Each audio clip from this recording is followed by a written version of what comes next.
इस वीडियो को देखने से पहले एक बात जान लो, अगर तुम कमज़ोर दिल के हो तो अभी वापस चले जाओ, क्योंकि ये कहानी भैरवपुर के उस रेलवे स्टेशन की है जहाँ रात 12:13 पर मौत की ट्रेन आती थी और लोगों को अपने साथ लेकर चली जाती थी। तो दोस्तों, मेरे चैनल में आप सभी का बहुत बहुत स्वागत है और ये कहानी बहुत ही अच्छी है। अगर आपको ये कहानी पसंद आए तो चैनल को लाइक करिए, सब्सक्राइब करिए और प्यारी प्यारी से कमेंट करिए। तो चलिए ज़्यादा देर नहीं करते हैं और कहानी को शुरू करते हैं।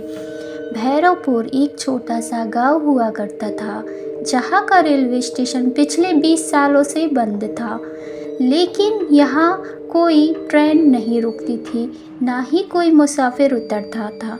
लेकिन अजीब बात यह है कि हर अमावस्या की रात यह स्टेशन जिंदा हो जाता और गांव वालों का कहना है यहाँ घड़ी के रात 12 बजते ही 13 पर रुक जाती थी। उस वक्त एक ठंडी हवा नहीं चलती थी, बल्कि उस हवा में से जली हुई लाशों की बदबू आती थी और स्टेशन की दीवारों से रोने और चीखने की आवाज़ें आती थी और बहुत ज़्यादा आवाज़ आती थी, जैसे कि कोई आपस में बात कर रहा हो।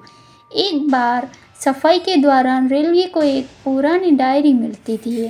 डायरी के आखिरी पन्नों पर लिखा था, अगर तुमने 13वीं सीटी सुनी तो पीछे मुड़कर मत देखना, क्योंकि जो दिखेगा वो इंसान नहीं बल्कि भूत होगा। उस रात अचानक एक सीटी गूंजी। एक नहीं, दो नहीं, बल्कि पूरी 3 सीटी बजी और ज़मीन अपने आप कांपने लगी, क्योंकि जिस काली रात से वो ट्रेन निकलती थी उस तरफ चारों तरफ अंधेरा छा जाता था और वो ट्रेन किसी गाँव वालों को नहीं दिखती थी और अंधेरे में एक काली ट्रेन निकल जाती थी और जिसके इंजन पर लिखा रहता था, ये मृत्यु एक्सप्रेस है। मृत्यु एक्सप्रेस मतलब आत्माओं का घर। उसमें एक नहीं, दो नहीं, पूरी 300 आत्माएं थी। उस ट्रेन में पूरी 300 आत्माएं सफ़र करती थी। जब भी वो ट्रेन आती थी अमावस्या की रात को ही आती थी, उससे पहले वो ट्रेन उस रेलवे ट्रैक पर नहीं दिखाई देती थी। तो दोस्तों, अमावस्या की रात को ऐसा क्या हुआ होगा जो ट्रेन सिर्फ अमावस्या की रात को ही निकलती थी, उससे पहले नहीं निकलती थी।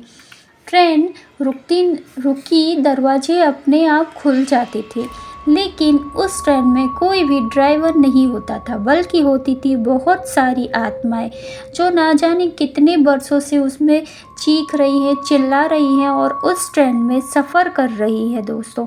तो ये कहानी बहुत ही दर्दनाक है, क्योंकि ये एक हादसा था जो इन सब लोगों के साथ घटा हुआ था और अब वो आत्मा बन चुके थे। ट्रेन जब भी आती, रेलवे ट्रैफिक पे एक ना एक लाश पड़ी रहती थी, क्योंकि ट्रेन कभी खाली नहीं जाती थी। जब भी जाती थी तो अपने आप उस ट्रेन में एक मुसाफिर बैठ जाता था, जो कि इंसान नहीं हुआ करता था बल्कि आत्मा हुआ करता था। तो दोस्तों, आज फिर वही काली रात आई अमावस्या की। चारों तरफ कोहरा छाया हुआ था और बहुत ज़्यादा धुआं हुआ था।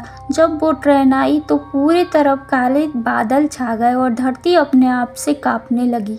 लोग अपने घरों में घुस गए, क्योंकि वो ट्रेन जब भी आती थी एक ना एक इंसान को अपने साथ लेकर ट्रेन में जाती थी। ट्रेन के अंदर बैठे होते थे सैकड़ों लोग।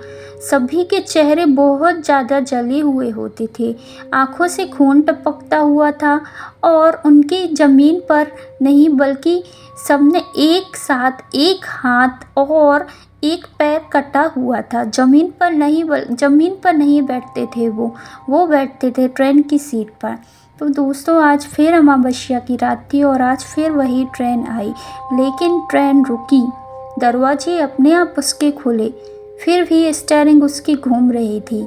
खिड़की के शीशों में एक जली हुई खोपड़ी मुस्कुरा रही थी और खुश हो रही होती थी और कह रही होती थी कि देखो, आज फिर वही अमावस्या की काली रात आ गई और आज फिर हम इस मृत्यु एक्सप्रेस में किसी न किसी व्यक्ति को साथ लेकर के जाएंगे। जैसे ही वो ट्रेन रुकी, उस ट्रेन में जो रेलवे ट्रैक पर इंसान की लाश पड़ी हुई थी बैठ गई, क्योंकि अब वो एक इंसान नहीं था बल्कि आत्मा बन चुका था। ट्रेन खुली, लेकिन उसकी स्टीयरिंग अपने आप चल रही थी। उस ट्रेन में कोई भी ड्राइवर नहीं था, बस था तो एक आत्माओं का सफ़र जो हर अमावस्या की रात को सफ़र पर निकलता था। ट्रेन के चारों तरफ सिर्फ आत्मा ही आत्माएं दिखती थी और खिड़की से दिखती थी आत्माओं की खोपड़ी जो कह रही होती है कि देखो हम फिर से आ गए और फिर से इस गांव से किसी न किसी को ले जाते थे। दोस्तों, इस घटना से पूरा भैरवपुर बहुत ही ज़्यादा डरा हुआ था, क्योंकि ये ट्रेन जब भी आती थी, चाहे बच्चा हो, बूढ़ा हो या कोई भी व्यक्ति हो, ये अपने साथ उसे ले जाती थी। ये ट्रेन बिल्कुल भी किसी पर रहम नहीं करती थी। एक छोटी सी बच्ची आगे आई, टूटी हुई आवाज़ में बोली, अंकल मैं पिछले 20 सालों से नहीं उतरी हूँ इस ट्रेन से। मैं पिछले 20 सालों से इसी ट्रेन में सफ़र कर रही हूँ। इतना कहकर उसका सिर पूरा पीछे की तरफ मुड़ गया। पूरा 180 डिग्री तक उसका सर था जो वो घूम गया। ट्रेन में बहुत सारी आत्माएं थी। किसी का पैर कटा हुआ था, किसी का हाथ कटा हुआ था, किसी की आंखों से खून टपक रहा था तो किसी के मुंह से खून टपक रहा था। कोई ज़मीन पर बैठा हुआ था तो कोई सीट पर बैठा हुआ था, लेकिन उसमें जितने भी लोग थे वो सारे आत्मा बन चुके थे। अचानक ट्रेन की दीवारें पिघलने लगी, फर्श से खून बहने लगा, दीवारों से हाथ बाहर आने लगे और एक आवाज़ गूंजी, हमें भूलने की यही सज़ा है। ट्रेन में जो आत्माएं सफ़र कर रही होती है उन्हें लगता है कि ये गांव उनको भूल गया, इसीलिए वो हर अमावस्या की रात को याद दिलाने के लिए आती थी कि हमें भूलने की कोशिश भी मत करना। हम आज भी इसी गांव में जिंदा है और इसी ट्रेन में रहते हैं। ट्रेन के चारों तरफ बस खून ही खून दिखता है। खिड़कियों से हाथ बाहर आते हैं जैसे कि वो किसी को खींचने का प्रयत्न कर रहे हों, किसी को बुलाने का प्रयत्न कर रहे हो कि हम तो इस ट्रेन में है ही, आप भी हमारे साथ चलो। हर अमावस्या की रात को वो आती और किसी न किसी व्यक्ति को अपने साथ जरूर ले जाती। तो दोस्तों, 20 साल पहले एक बहुत ही बुरा भयानक हादसा हुआ था। एक भरी हुई ट्रेन जो रेलवे ट्रैक पर खड़ी हुई थी, उसमें लगभग 300 लोग सवार थे। वो 300 लोग कोई आत्मा नहीं थे 20 साल पहले, बल्कि वो सारे इंसान थे। उसमें कुछ बच्चे थे, कुछ बूढ़े थे, कुछ जवान थे और कुछ तो अभी अभी जिसकी शादी हुई थी वो भी उसमें बैठे हुए थे, सफ़र कर रहे होते हैं।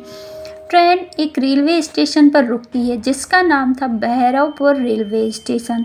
भैरवपुर रेलवे स्टेशन 20 साल पहले बहुत ही सुंदर हुआ करता था, लेकिन इस घटना के बाद वो एक आत्माओं का स्टेशन कहलाने लगा, जहाँ पर जाने से पहले लोग 100 बार सोचते थे। भैरवपुर रेलवे स्टेशन में एक ट्रेन हादसा हुआ था जिसमें यह ट्रेन जल चुकी थी पूरी और इसका नाम फिर रख दिया गया मृत्यु एक्सप्रेस। तो दोस्तों, 20 साल पहले यह ट्रेन रेलवे ट्रैक पर खड़ी हुई थी, बिल्कुल भरी हुई थी, कहीं भी इस ट्रेन में जगह नहीं थी। एक भरी हुई ट्रेन में अपने आप से आग लग जाती है और ये भरी हुई ट्रेन है जो वो पूरी तरह से जलकर बिल्कुल राख हो जाती है और उसमें जितने भी आदमी बैठे रहते हैं वो सारे जलकर राख हो जाते हैं। यही एक भयानक हादसा हुआ था। जानबूझकर यही रोका गया, दरवाजे बंद कर दिए गए थे। ये हादसा अपने आप नहीं हुआ था, बल्कि किसी ने करवाया था। ट्रेन के सब दरवाजे, सब खिड़कियां बंद कर दी गई ताकि लोग उसमें से बाहर नहीं निकल सके और ट्रेन में आग लगा दी गई जिसमें 300 लोग लगभग जिंदा जल गए, जिसमें बच्चे भी थे और बूढ़े में थे। वो आत्माएं चिल्लाती रही कि हमें बचा लो, हमें बचा लो, लेकिन कोई भी गांव वाला उनकी मदद के लिए आगे नहीं आया। तब से ये रेलवे स्टेशन पर आत्माओं की एक्सप्रेस बन चुकी थी और हर अमावस्या की रात को ये भैरवपुर रेलवे स्टेशन पर आती और अपने आप किसी नए व्यक्ति को उस ट्रेन में बिठा करके ले जाती। मरते वक्त उन सब ने बद्दुआ दी कि जो हमें याद नहीं करेगा हम उसे याद रखेंगे। हर 13वीं रात एक इंसान हमारा होगा। मतलब कि 12 रातें तो बहुत ही अच्छे से गुजर जाती, लेकिन 13वीं रात जब आती वो अमावस्या की रात आती, क्योंकि अमावस्या की रात को ही ये हादसा हुआ था और लगभग ट्रेन में 300 लोग सफ़र कर रहे थे जो जल कर के राख हो गए थे और आत्मा बन चुके थे। वही ट्रेन जलकर राख हो जाती है और अब उन सारी आत्माओं का घर भी वही ट्रेन बन जाती है और जिसका नाम रख दिया जाता है मृत्युन एक्सप्रेस। रोहित प्लेटफार्म पर पड़ा था। उसकी आंखें अंदर तक धंस गई थी। ट्रेन के दरवाजे खुलते हैं और काले हाथों ने उसे खींच लिया होता है। रोहित गांव में रहने के लिए आया था। एक रात वो टहलने के लिए बाहर निकला। जब वो बाहर निकला तो सारा गांव सो चुका था। सोया नहीं था। गांव वालों को ये पता था कि आज अमावस्या की रात है, लेकिन रोहित तो बेचारा भोला भाला था। वो तो गांव में घूमने के लिए आया था। रोहित घूमते घूमते उस भैरवपुर रेलवे स्टेशन पर पहुंचा जो सालों से बंद रहता था। लेकिन जिस दिन रोहित गांव में आया उस दिन अमावस्या की रात थी और ये बात रोहित को मालूम नहीं थी। रोहित रेलवे स्टेशन पर पहुंच जाता है। रेलवे स्टेशन पर बहुत ज़्यादा साफ सफाई रहती है। चारों तरफ लाइटें जल रही होती है कि अचानक से रोहित अपने आप से बेहोश हो जाता है, क्योंकि दोस्तों रात के 12:13 हो चुके थे और सारी हवा ने अपना रुख बदल लिया था। रेलवे स्टेशन अपने आप बदल गया था। ये सब देखकर रोहित को झटका लगा और रोहित बेहोश हो गया, क्योंकि ये वो समय था जब मृत्यु एक्सप्रेस आती है और किसी न किसी को अपने साथ रख करके ले करके और चली जाती है। तो दोस्तों रोहित जैसे ही बेहोश हुआ, मृत्यु एक्सप्रेस आने का टाइम हो चुका था। मृत्यु एक्सप्रेस आती है और प्लेटफार्म पर रोहित गिरा पड़ा हुआ होता है। उसकी आंखें बिल्कुल अंदर तक धंस जाती हैं। ट्रेन के दरवाजे अपने आप खुलते हैं और कुछ काले हाथ उसको अपने आप से ट्रेन के अंदर खींच लेते हैं और रोहित भी अब उस ट्रेन में सफ़र करने के लिए तैयार हो चुका था, क्योंकि अब रोहित इंसान नहीं रहा था बल्कि रोहित एक आत्मा बन चुका था। ये बात रोहित को मालूम नहीं थी और रोहित की जान उस दिन चली गई। रोहित की जान जाने से पूरा गांव दहशत में था, क्योंकि उन्हें पता नहीं था कि रोहित को ये बात पता नहीं है। भैरवपुर का रेलवे स्टेशन एक भूतिया स्टेशन है, जहां पर जाने से लोग उस ट्रेन में सफ़र करते हैं जहां वो कभी जाना नहीं चाहते। और एक बार जो उस ट्रेन में बैठ जाता है वो कभी नीचे उतर करके नहीं आता है और वो जब भी आता है तो अमावस्या की रात को ही सिर्फ उसी रेलवे स्टेशन का सफ़र करता है।